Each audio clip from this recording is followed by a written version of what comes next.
Miscellaneous minds, never explaining the minds. Devilish grin for my alias, aliens who respond. Peddling sin, thinking maybe when you get old you realize I'm not gonna fold or demise. I don't smoke crack, motherfucker, I sell it. What is going on, everybody? This is the Miscellaneous Minds podcast. I'm your co-host, Boomer God the Year, two-time unified champion back. And to my left over here is the main man, Ace Houston, the man that makes the fat stacks. Together we're from the dynamic duo that won't die. Deadly ideas, run, spicier content than your girls' only fans. What is going on, everybody? Before we get into tonight's topic, please make sure to like, comment, hate, subscribe, DM us about the bullshit. And with that, let's get right into it. So, before we get into it, man, Frank Warren and Daniel Dubois have some damn nerve, man. Listen, we're going to talk about the fight right now, but first let me say this. The same way that I'd like to see some respect no matter who's champion, let them get their interview through, and then if you want to come in at the end and interrupt them, fine. Daniel Dubois, wrong time, dude. And Frank Warren, the audacity of Frank Warren to say, oh, I don't understand it. Fury had Usyk on the back foot the entire night. What freaking fight was this man watching? Usyk was the aggressor the whole night. Usyk was the one that had Fury on the back foot the whole night. Sorry, y'all, I had to get that out because I'm not going to lie. You can ask my dude right here. When we're watching the fight right now, those two things at the end pissed me off. With that being said, listen. I think it was a masterful performance by Usyk. I think he did all the right things in all the right places. Fury had his moments throughout the fight, but anytime Fury threw something, Usyk responded, and he responded in combinations. The entire fight, I told my man here, listen, Fury has a moment here and there in a round. Usyk has moments. Usyk was laying on the combinations. His footwork was phenomenal. He was not stationary at all the entire fight.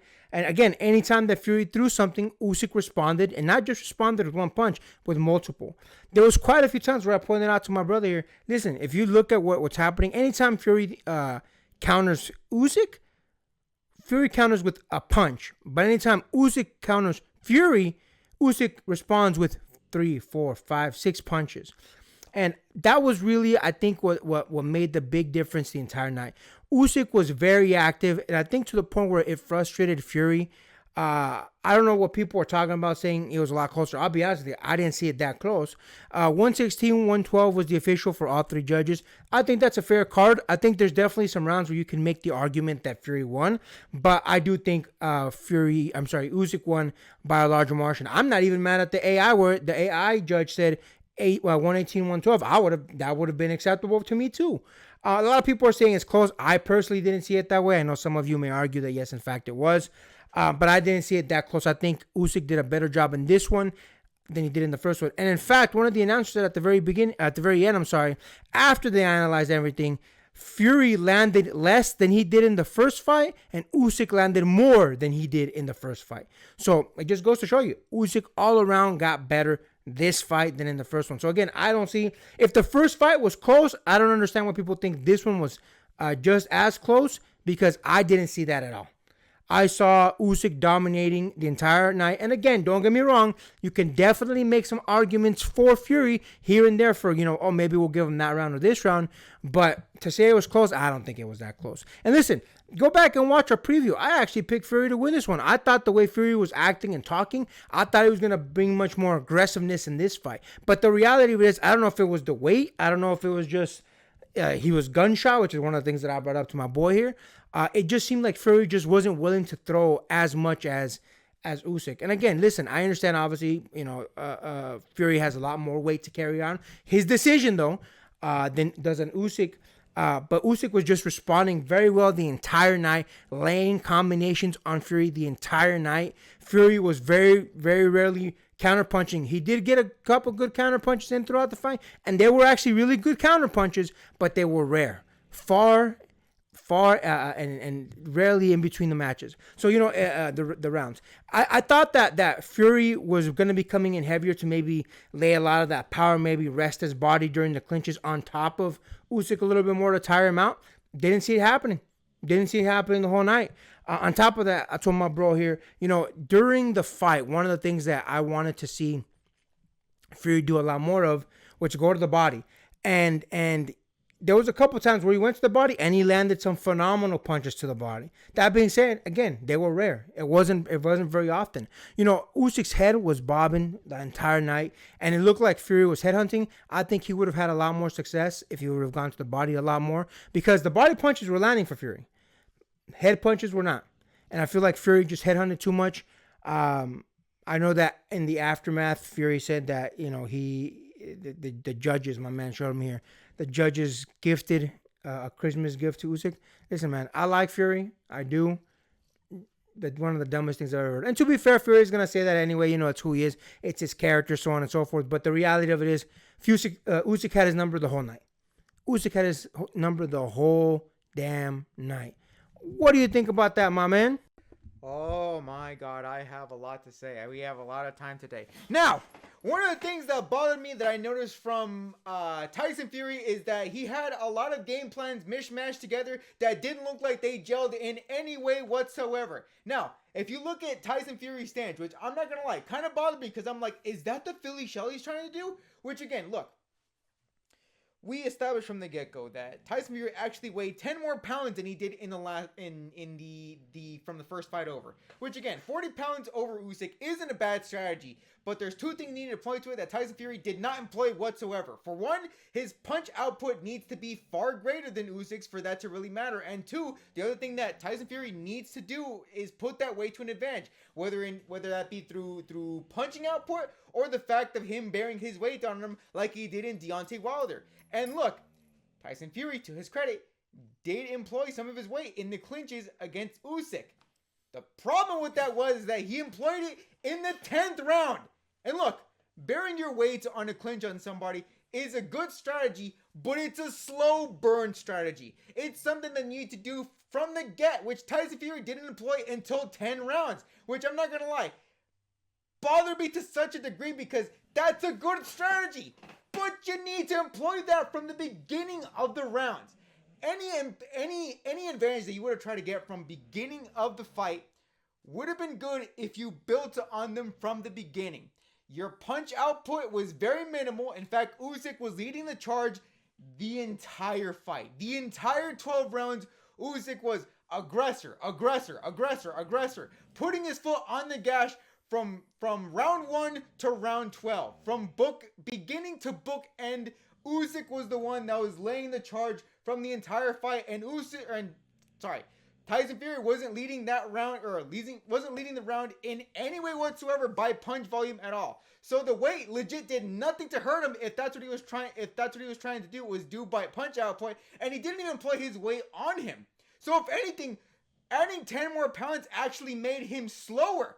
And look, Philly shell or not, I saw a couple punches that Tyson Fury was trying to do. I actually saw him trying to employ some flicker jabs in there, which that's a speed punching technique, which your weight isn't going to help you at all. Now, some hooks and some uppercuts did land from Tyson Fury to Usyk, which again, were well employed.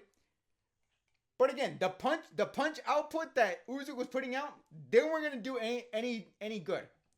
And again, I want to bring up the Philly shell, really important, because that in and of itself, that's a good technique if you know how to employ it well. Floyd Mayweather did employ it very well, but Floyd Mayweather knew what he was getting into. Floyd Mayweather knew that from all the boxers that he faced that he was employing the Philly shell on were headhunters. The problem with that is that Usyk was not headhunting at all. In fact, if anything, Usyk was actually mixing it up, and that's the problem that Tyson Fury had from the get. 3-hit, 4-hit combinations, 2 of them starting from the body, and 1 going up to the head when Tyson Fury knew what game that Usyk was trying to employ, but it was too late because by the time they were trying to defend from body punches, guess what? Uppercut to the chin, hook to the right. All of the tactics that Tyson Fury was trying to employ, all of it he was trying to put a mishmash of stuff to work against Alexander Usyk. And none of them worked because they weren't in gel with the trying to tactic that he was trying to employ. Usyk figured out his game plan from round 1, and he knew how to employ that very well. Output his punching output to Tyson Fury's, and put gas, and make sure that he was worn out. And guess what? by every single metric, by AI judge, by all judges' score counts, they all scored that. It was a purely technical exhibition by Alexander Usyk. And you know what? Fair credit to Alexander Usyk. He knew how to employ his game plan, and he did that nonstop. And he was able to outpace Tyson Fury, not just from a punching output, but from a strategy output. Nothing that Tyson Fury was able to do was able to outpace what Usyk was putting on the table. And Usyk basically had his number throughout the entire matchup. And it bothered me that Tyson Fury didn't understand that even... Because look, the thing that bothered me was that legit, Tyson Fury has legit no excuse. He had no unfortunate miscarriage that he had to worry about at home. Nothing upsetting with his wife. John Fury wasn't at ringside, and there were no judges that had any sort of biasy towards the Ukrainian people. None of that. All the excuses from the first fight, all of it's gone. Tyson Fury has legit nobody to blame for this fight except for himself.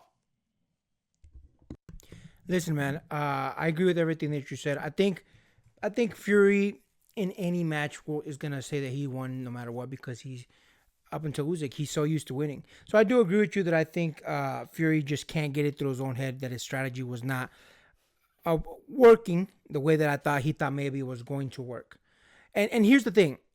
The reality of the circumstance is, when I was watching the interviews before the fight, Fury said, I don't need to change anything. It was, he beat me by a split decision. He beat me by a cat's whisker. And it's like, dog, but you lost.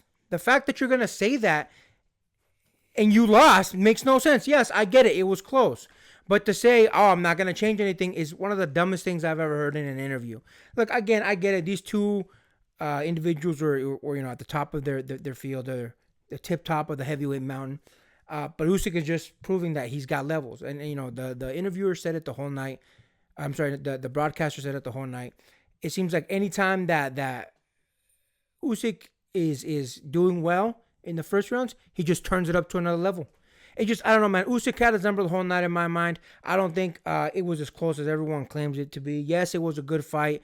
Yes, Fury definitely had his moments. And again, you can definitely make the argument that, Fury won some rounds over the other. So I'm not going to dispute that at all. But 116, 112 seems about appropriate. 118, 112, I wouldn't be mad at that either. I just think, Usyk just had everything in spades that Fury didn't. And I think, again, keep in mind, go back and watch the fight, the video that we did before the fight. I picked Fury to win. So it's not that I have some sort of bias for Usyk. It's just the reality of what I saw. I like both dudes. I had originally picked Fury to win the fight. Usyk, he did his thing, man. Teddy Atlas said something, and you guys know I rarely agree with Teddy Atlas. Teddy Atlas said Usyk just always finds a way to win. He's just that dude. And I agree. Usyk is just that dude that he finds a way to win. It was a great fight. I think it was a great night for both fighters. I think they both did well. I think just Usyk deserves the win. Again, F Dubois, F Warren, even though I want that fight to happen. Yeah, it was all around interesting, and I had a good night up until that moment. But it is what it is. Shout out to Usyk. Let the man have a shine. Let the man get some rest in. Let him celebrate his and his son's wins. Because I guess his sons also had some wins tonight in their judos. Gaining an orange and green belt respectively. So shout out to both of them. Shout out to the entire Usyk family. It was a great fight, and I look forward to. Usyk already said, look, if Dubois wants that smoke, we'll give it to him. He said, Your Excellency, let's make it happen. And with that, make sure to like, comment, hate, subscribe, DM us about the bullshit. And until next time, get rest and stay blessed. We'll see you in the next one.